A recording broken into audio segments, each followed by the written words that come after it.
नमस्कार, आप सभी को स्वागत है आपका अपने YouTube चैनल DSG के लर्निंग पॉइंट पर। आज की वीडियो में हम कवर करेंगे स्टैटिक जीके के कुछ इंपॉर्टेंट प्रश्न जो आपके आने वाले एग्जाम जैसे HSSC, CET, D group, Haryana police, इन सब एग्जाम के लिए बहुत ही यूजफुल रहने वाली है। तो आइए देखते हैं आज के इम्पोर्टेंट क्वेश्चन। राष्ट्रीय मतदाता दिवस कब मनाया जाता है? तो जो राष्ट्रीय मतदाता दिवस है वो 25 जनवरी को मनाया जाता है, क्योंकि 25 जनवरी 1950 को भारत के चुनाव आयोग की स्थापना हुई थी और जो भारत के प्रथम चुनाव आयुक्त थे वो थे डॉक्टर सुकुमार सेन। भारत के चुनाव आयुक्त की जो नियुक्ति है वो भारत के राष्ट्रपति द्वारा की जाती है। तो इसीलिए 25 जनवरी को राष्ट्रीय मतदाता दिवस के रूप में मनाया जाता है। और 25 जनवरी 2026 को जो राष्ट्रीय मतदाता दिवस मनाया गया है उसकी थीम रही है मेरा भारत मेरा वोट। इसके अलावा जनवरी में कुछ और दिवस मनाए जाते हैं जो कि एग्जाम में पूछे भी जाते हैं। जैसे 9 जनवरी को भारतीय प्रवासी दिवस मनाया जाता है, क्योंकि जो गांधी जी हैं वो अफ्रीका से वापस भारत आए थे इस दिन।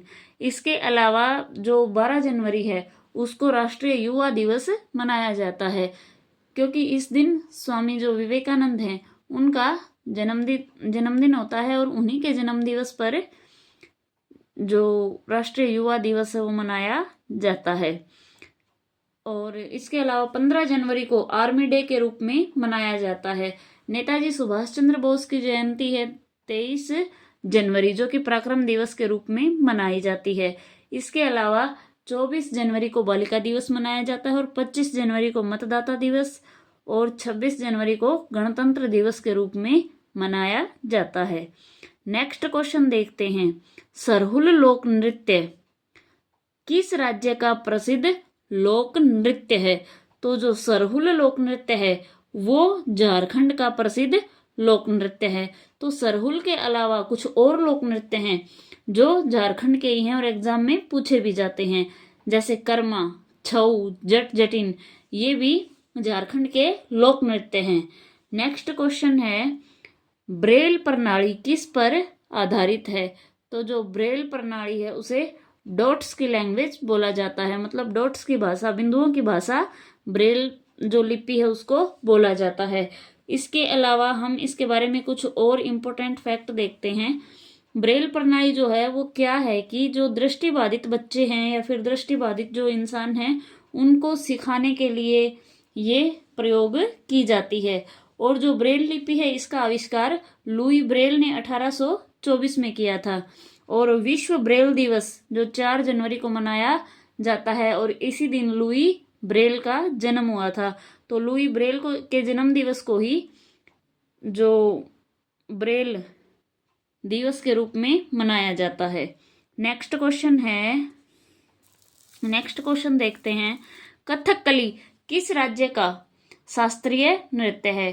तो जो कथकली है वो केरल का शास्त्रीय नृत्य है। इसे मोहिनी अट्टम भी कहा जाता है। इसके अलावा कुछ और, वैसे टोटल 8 क्लासिकल डांस हैं। तो एक तो ये मोहिनी अट्टम हो गया, इसके अलावा कुछ और क्लासिकल डांस हैं जो कि जैसे तमिलनाडु में है भरतनाट्यम, मणिपुर में मणिपुरी जो डांस है वो क्लासिकल डांस है, उड़ीसा में जो ओडिसी डांस है उसे क्लासिकल डांस के रूप में माना गया है।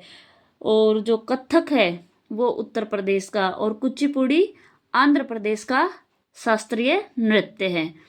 तो ये नृत्य हैं वो एग्जाम में, एसएससी एग्जाम में भी पूछे जाते हैं और HSSC एग्जाम के लिए जो GS के क्वेश्चन हैं उसमें ये क्वेश्चन मिलते हैं। नेक्स्ट क्वेश्चन देखते हैं। ऑपरेशन फ्लड का आरंभ कौन सी पंचवर्षीय योजना के दौरान हुआ? तो जो ऑपरेशन फ्लड है इसका आरंभ चौथी पंचवर्षीय योजना के दौरान हुआ है। और जो ये चौथी पंचवर्षीय योजना है इसका जो कार्यकाल है वो 1969 से लेकर 1974 तक है। और ये जो योजना है वो DR गाडगिल मॉडल पर आधारित है। जो ये ऑपरेशन फ्लड है इसके अलावा इस योजना में कुछ और एक्टिविटीज हुई थी, जैसे जो राजाओं को प्रीवी प्रशस्त दिया जाता था उसकी समाप्ति हो गई। और भारत पाक युद्ध भी जो चौथी पंचवर्षीय योजना है इसी के दौरान हुआ था। और बैंकों का राष्ट्रीयकरण भी चौथी पंचवर्षीय योजना के दौरान ही किया गया था। तो ये जो चौथी पंचवर्षीय योजना है वो DR गाडगिल मॉडल पर आधारित है। नेक्स्ट क्वेश्चन है, ब्रह्मा जी का एकमात्र मंदिर भारत के किस राज्य में है? तो ब्रह्मा जी का एकमात्र मंदिर भारत के राजस्थान राज्य में है, जो कि पुष्कर नामक स्थान पर है। इसके अलावा जो पुष्कर नामक स्थान है वो स्थान ऊंटों का जो अंतर्राष्ट्रीय मेला है उसके लिए प्रसिद्ध है। और सावित्री मंदिर भी जो पुष्कर है उसी स्थान पर है। नेक्स्ट क्वेश्चन है, स्थानांतरी कृषि को रोका किस देश में कहा जाता है? तो स्थानांतरी कृषि, जिसे झूम खेती भी कहा जाता है, इसे रोका के नाम से किस देश में जाना जाता है? तो इसे रोका के नाम से ब्राजील देश में जाना जाता है। इसके अलावा जो देश हैं उनमें अलग अलग नामों से इस खेती को जाना जाता है। जैसे मैक्सिको में मिल्पा के नाम से ये जो झूम खेती है इसको जाना जाता है। मलेशिया में लदांग के नाम से और श्रीलंका में चेना के नाम से इस खेती को जाना जाता है। तो आज की वीडियो आपको कैसी लगी? अगर आपको ये वीडियो अच्छी लगी, हेल्पफुल लगी, तो वीडियो को लाइक, शेयर एंड सब्सक्राइब जरूर करें। Thank you.